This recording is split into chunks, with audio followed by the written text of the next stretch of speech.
Folks, welcome to Solar Cabin Channel. I'm here with Van, and he's a good friend of mine. He just moved up here, what, about a year ago? 1 year. About a year ago out here, and he's getting set up to start doing his off-grid homestead. He's been doing a lot of work around here, so I thought I'd take a cruise up and we'll check out his place. And it is called Sundance Serenity Drive. He's already got his driveway sign in. So tell us a little bit about your property, how much you got, what you're going to be doing with your property. So it's 10 acres, and ultimately what I'm wanting to do is build a little tiny cabin. I've been living in a canvas tent for a year.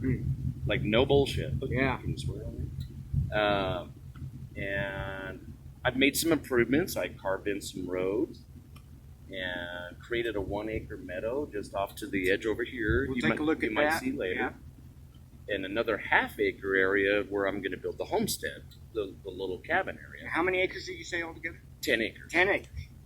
Good size homestead, not too big, but big enough for you to do anything you want to do, pretty much. Yeah. And then you're out here, what we call the cedars, and you get a lot of wildlife and everything. You always tell me you get a lot of elk, and deer, rabbit, chipmunks.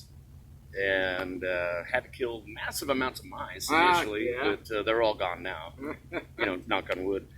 But my latest project, actually, I just got the land survey. Yeah. So and that's what these lines are here. Is you've got your right of way, which is a good idea. That way, you know where you can build legally. You're not going to be getting in somebody else's property. Yeah.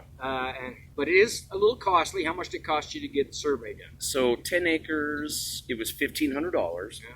However, I had him do some extra stuff as well. So what I had him do was about every 150 feet, give me a marker. Because it's a quarter mile. Yeah. 10 acres is a good chunk of stretch out. And so I didn't know where I'd be able to see the property line. So I said, hey, give me a marker every 150 feet and I'll lay stakes. Yeah.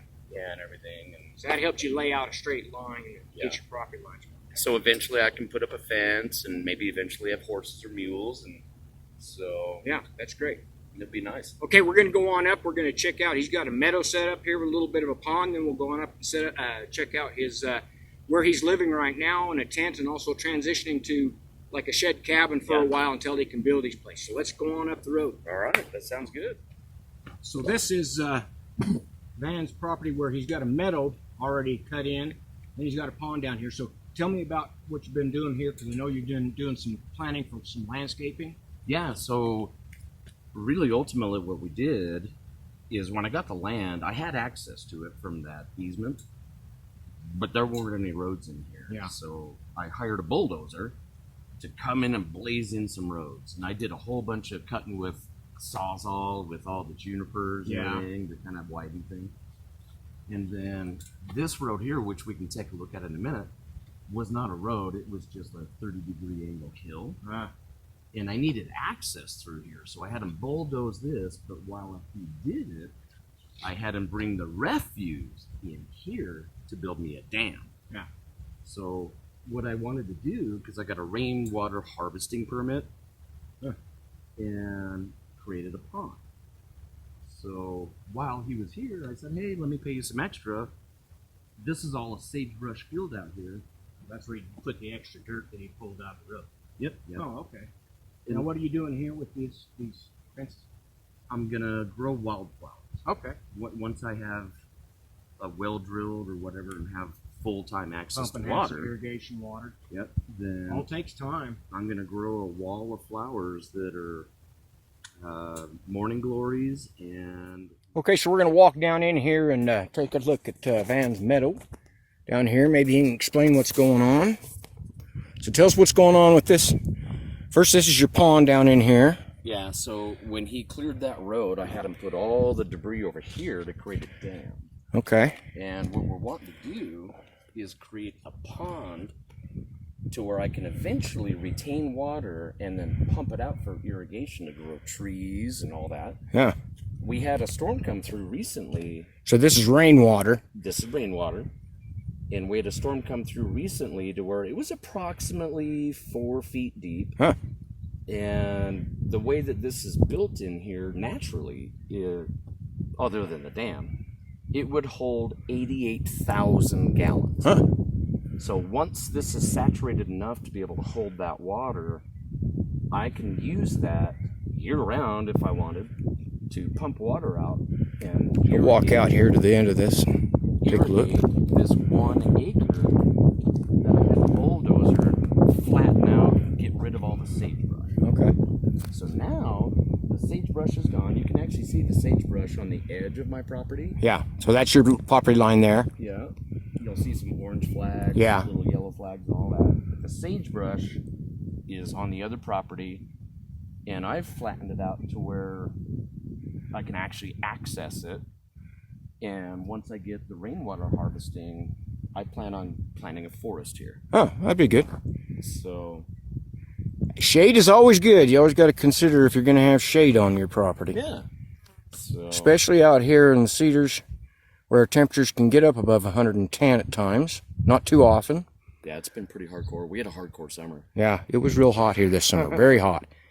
Okay, so this is Van's place that he's been living in for about a year A year. in a tent. Now, this is a heavy duty tent. What kind of tent is this again, so people know? So it's a Kodiak canvas. Kodiak canvas. It is designed basically for somebody if they wanted to live full time in it. It's a lot heavier duty than just a regular camping tent. Yeah. It comes with the chimney opening, so you can put a wood stove in it. Yeah. It has a couple of extensions on the side here, and then he's been using these. These are Harbor Freight panels. Yeah, that's right. And I got the question I got to say on these panels because it says they're 100 watt. They are wider than a 100 watt panel, but they're a lot shorter. They could be 100 watt panels. I'm a little suspicious that maybe they're not 100 watt panels. Your output says maybe they're not full 100 watt panels. Yeah. Harbor Freight, unfortunately, has a habit of selling panels that are not properly marked, so just be aware of that if you're looking for panels. And as a However, novice, when I bought them, I went just with go off what of the what they say. manufacturer Yeah, said. and a So lot I'm of like, people hey, do that. 400 watts. I'm going to be good. I But started with Harbor Freight realistically- because they were the only ones that even sold solar panels through the mail. And I started with just 45 watt Harbor Freight that were 15 watt panels and 45 watts. And that's all I had in my camper for over a year. Yeah. It was enough to power up basics, some lights, and my water pump. That was about it. You've got 400 watts here. You'd think. Yeah. And you're running into an EcoFlow Delta 2. 2. Okay, so he's using a power station, but we also hooked him up with a 300 amp hour LifePro 4 battery, and this here he's got a 400 watt set of All Power's power stations. So one of the reasons I'm up here is we're going to make sure that he can hook up that 300 amp hour battery and these 400 watt panels, and then with the what he's got here, he'll have enough extra power that he can run nice things like maybe a microwave and an air fryer, things like that us single guys Freezer. we rely on to survive. All right, but he is set up, so we're going to go inside now. I'll let you explain some of the way he's got his tent set up in there because that might help people that are looking at living this way. And just to clarify, so canvas tents are not meant to live in full time. But the great thing is our ancestors, you know, the Sheep folks, herders and that used to take them all the time. yeah, folks settle in the West and all that. That's actually all they had access to. And that Canvas, was the yeah. best of the best at the time. Yeah, they would have to waterproof them occasionally. I don't know if these have to be waterproof like the old canvas tents. They actually do not. They don't. They've Yeah. made them now with they've sealed the fabrics in with waterproofing. Yeah. Where the old canvas tents, you would have to wax them, Yep. usually with Wax or beeswax oil. or something, in order to keep them from leaking. But yeah, canvas tents were around a long time before cabins and stuff. Which is why I went for it. That's what I Alright. could afford, quite Yeah. frankly. Yeah. All right, so let's So- take a look inside. Sounds good. All right, so this is actually an awning. It's not the actual tent. Okay. It's an add-on that I bought and created a kitchen, counter space. So to Got you speak, your with just Coleman camping 2-burner. tables. Yep. And cast iron skillets. And, you know, did the Lifetime just folding plastic tables that you might use for camping. Yeah. I've got storage rack for food, and There's his food supply. then I've got Kindling down there for the wood stove. yeah. Fridge stocked up with beer. Yeah, You're in good shape. This is the beer fridge. Then there's This this, is the swamp cooler that you recommended, Yeah. actually, and I bought. and it's I can feel a definite difference in here Yeah. right now. Is it on evap right now, or is it on No, fan? It's just on low fan. air, low Just air. that is enough with the circulation to keep it cool. But these can be filled from the top. Show them how that fills up in there. Yep. These are It's filled dry up right from the now, but top. We can turn it on. Got some in the You'll tank. see the water coming Okay. through. And the water fills up in that tank right there, and then it's got like 3 settings: is a low, medium, and high. Yeah. And it also has a fan that will circulate, doesn't it? Yeah. Yeah. So you can set this, and if you're working like where he's working right here on his computer, Yeah, so he I'm can sit literally right working. here and stay cool even in this tent with just a small evaporative cooler. And these take, what are you going through, about a gallon a day, maybe? Approximately. Probably about that. That's about what I go through on mine. Yeah. All right, This let's is go the on here. exact model you recommended. Yeah, the one that I have, they stopped selling, but I looked at this one, and I think it's the same business selling them. So Yeah. I thought, well, if mine works, that one should work. Okay, so we're in the main part of the tent now. And I got the EcoFlow Delta 2. Okay, And then a few months later, I invested in the second a battery. second battery. Yeah, So this is like 1,000 watt approximately capacity watt. 1,000 watts. Yeah. Yeah. I think they're probably around 100 amp hours. What we figured on them, a little bit less.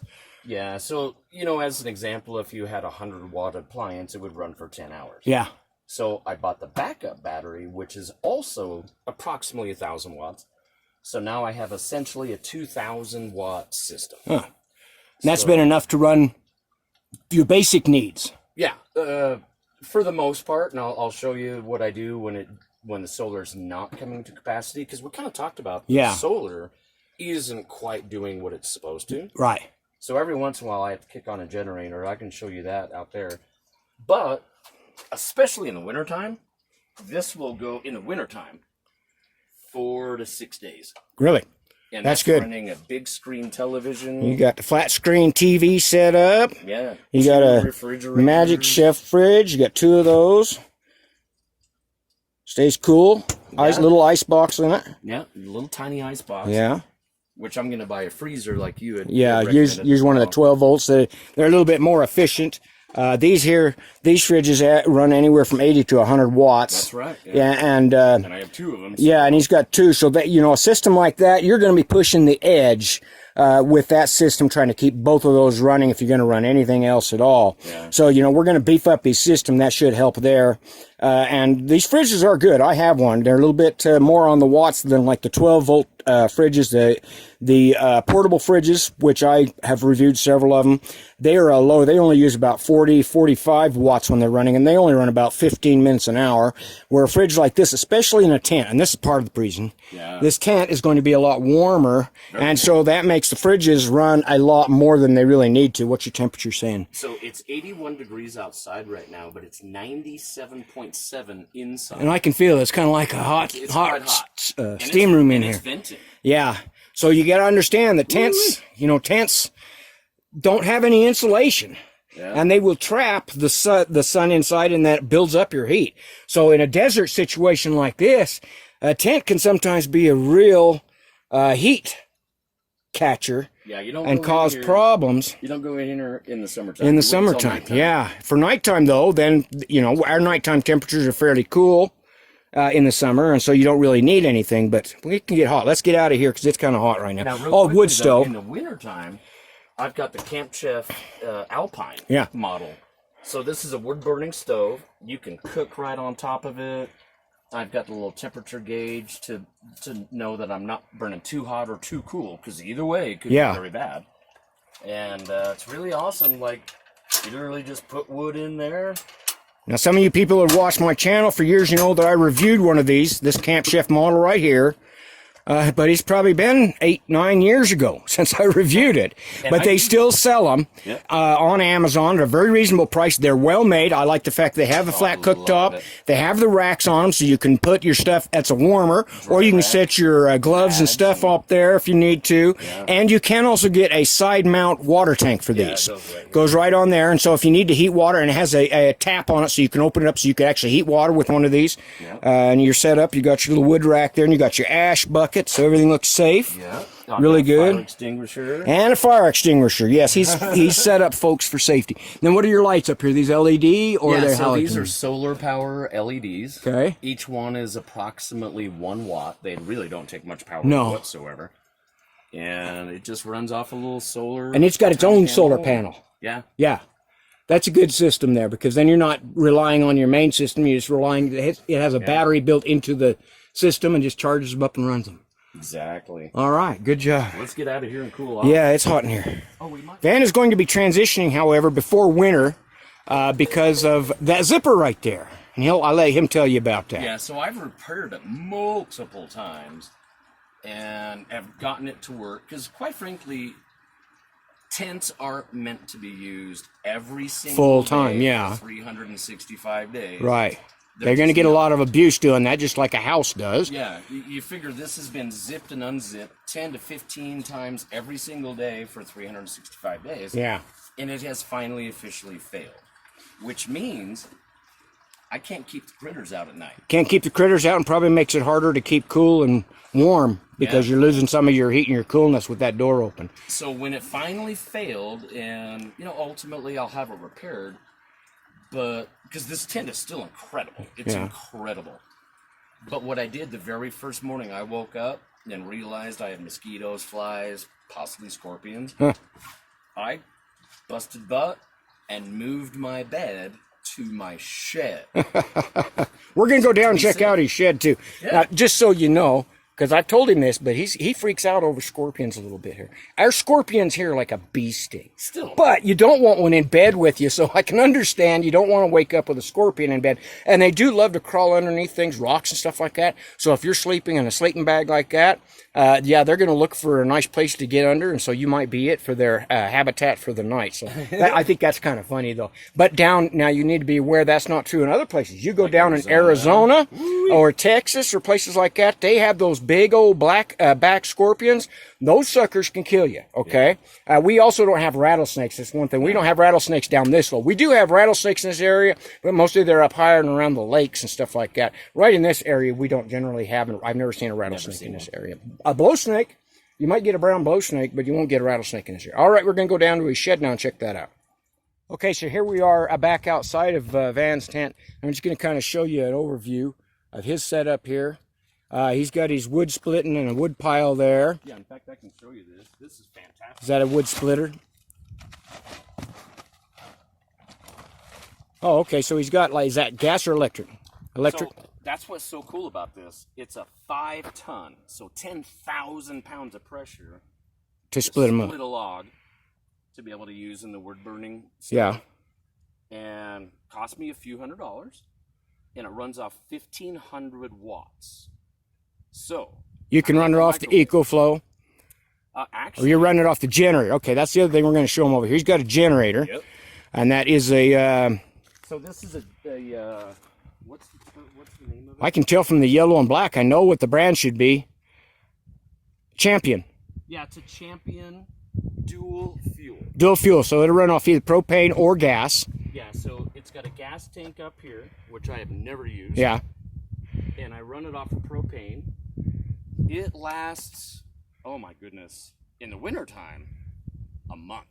Off of one of the one propane tank. How big? What size propane tank? You know, your standard 15 15, are they 10 or 15 pound tanks? Okay. In the wintertime, it'll last a month. In the summertime, when the solar panels aren't pushing enough power to handle the fridges because they're running. So you're using this to back up your EcoFlow as needed. Yeah. So the reason I chose not to go with gasoline in the wintertime will gel up. Yeah, it can cause problems. Doesn't last very long. Propane, you're never going to have an issue. Yeah.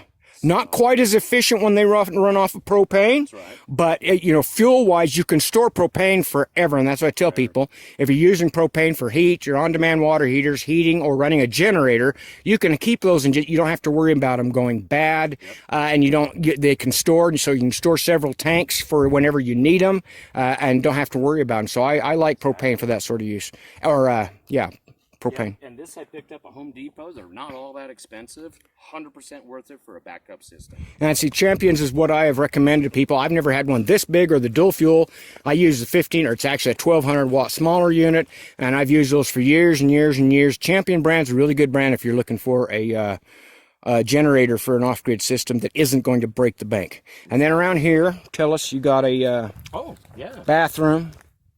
So we had a windstorm kick up to where I've got a big tear, which tends to happen with tents. Yeah.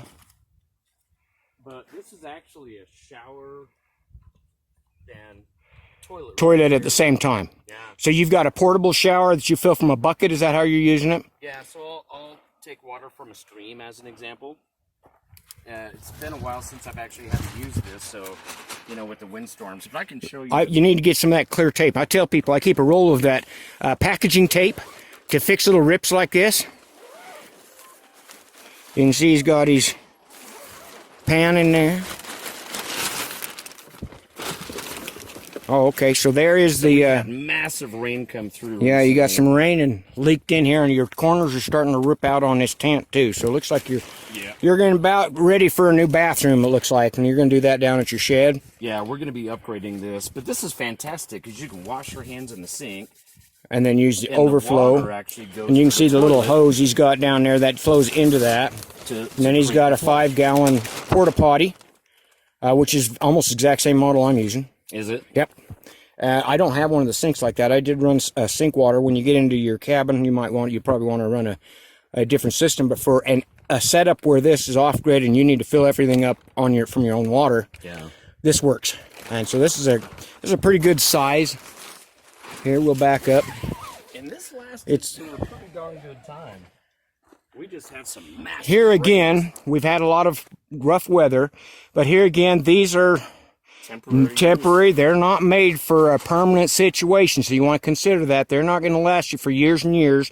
If you need one for maybe a year while you're getting your place built, then they will work for something like that, but I wouldn't count on them lasting much longer than that. Yeah. All right, so one of the benefits of living out here in the boonies is you can have your own fire pit and nobody's going to care. And you can even burn off some trash and get rid of your trash that way instead of hauling it into town in this area. Now, that isn't legal everywhere.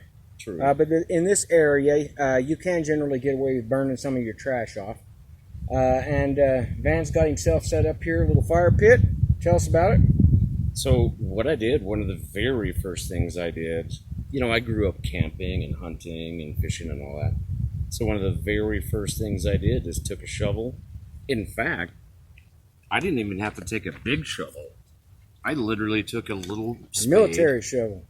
and just dug this fire pit. It's about 4 foot in diameter, about 1.5 to 2 feet deep, and lined it with rocks to keep wind, Yeah. you know, You're kind of in a secluded area Yeah. here in the cedar trees and that. got a windbreak and all that, but still to be safe, dug it deep and put the rocks around.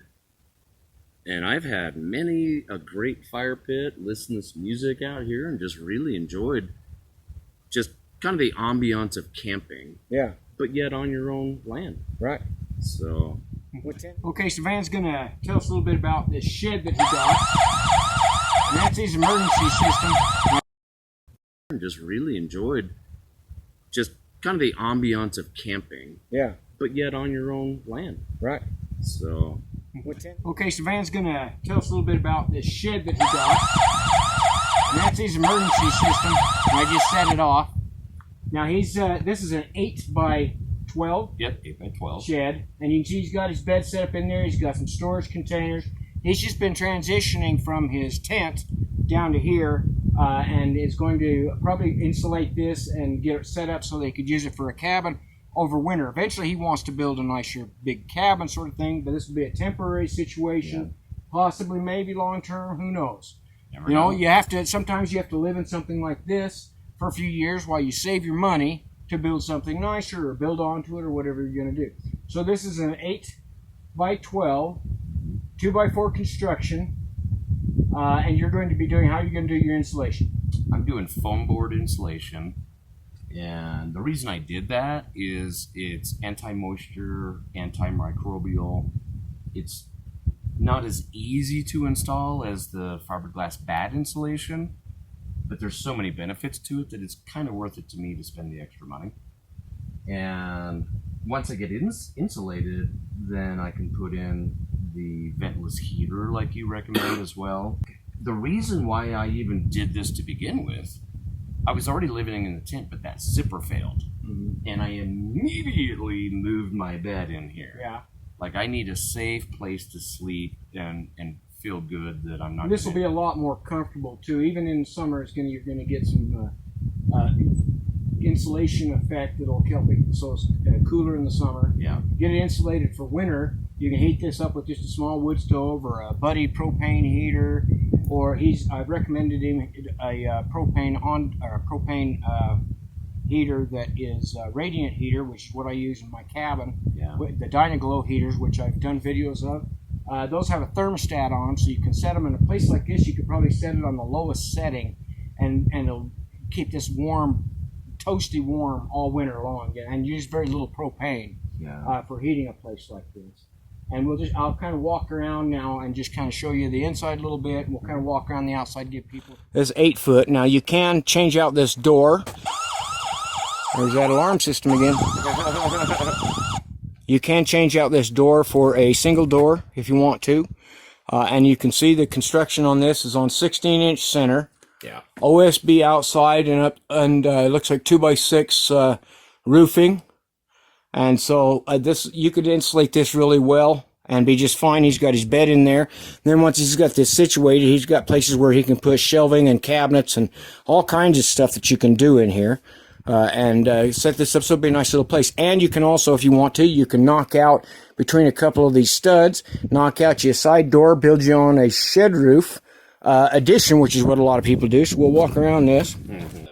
I do too. That also has a camera on it, so you can see if somebody's down here messing around with your shed. Even if you're in town, you can still see what's going on at your place.